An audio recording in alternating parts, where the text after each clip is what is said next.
Hello mga Kois. Kois JR nga pala, o Kois J. First time family driver dito sa Riyadh, Saudi Arabia. Kakauwi ko nga lang pala, galing ng pagsundo sa aking dock amo.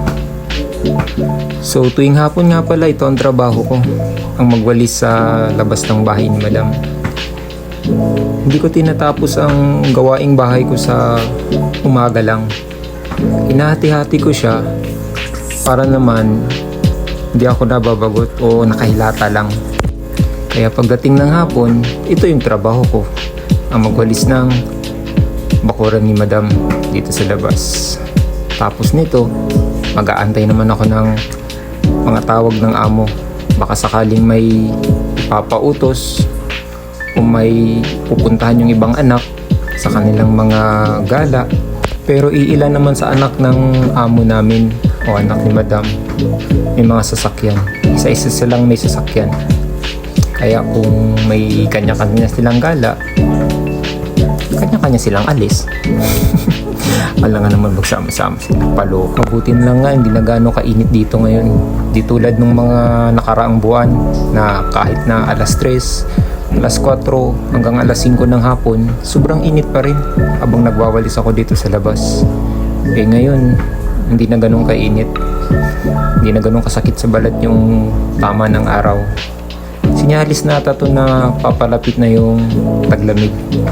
Uy, taglamig na naman. Unan at kumot lang yayakap. Nya! Sure love. Nga pala, shoutout sa mga household worker dito sa Riyadh. Kumusta kayo? Kumusta yung ugali ng amo nyo? Sa mga first timer na karakarating lang rin dito. Kumusta? Nakakalungkot lang, no? Papalapit ng December. Magpapasko tayong isa. Totoo nga pala yung sabi ng mga datiyang OFW na hindi pala talaga biro magtrabaho sa ibang bansa. Lalo na't nangangamuhan o household worker.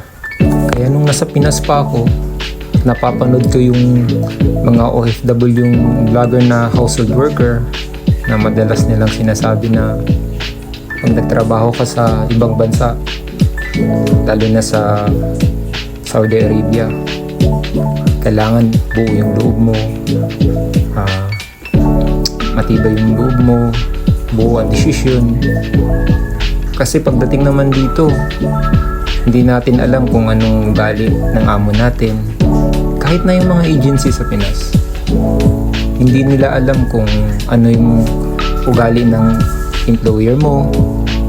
Wala silang idea. Siguro ako, naswertihan lang ako at direct hired ako.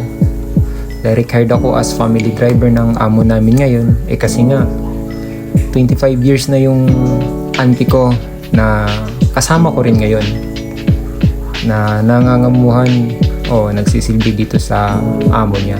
Kaya nung nasa Pinas pa ako, may briefing na galing sa kanya na ganito yung ugali ng magiging amo namin.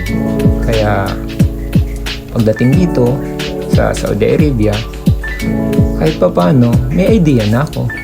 O paano mga Kois, tapos na akong mag-wheels dito sa labas ng bakuran ng bahay ng amo namin. Nga pala, shoutout sa mga family driver na tulad ko, sa mga kakarating lang dito at sa mga datihan na nagtatrabaho pa rin sa kanilang amo hanggang ngayon, sa mga household worker at sa iba pang mga nagtatrabahong kabayan natin sa ibang bansa. Nga pala, salamat sa panonood. Thanks for watching mga Kois.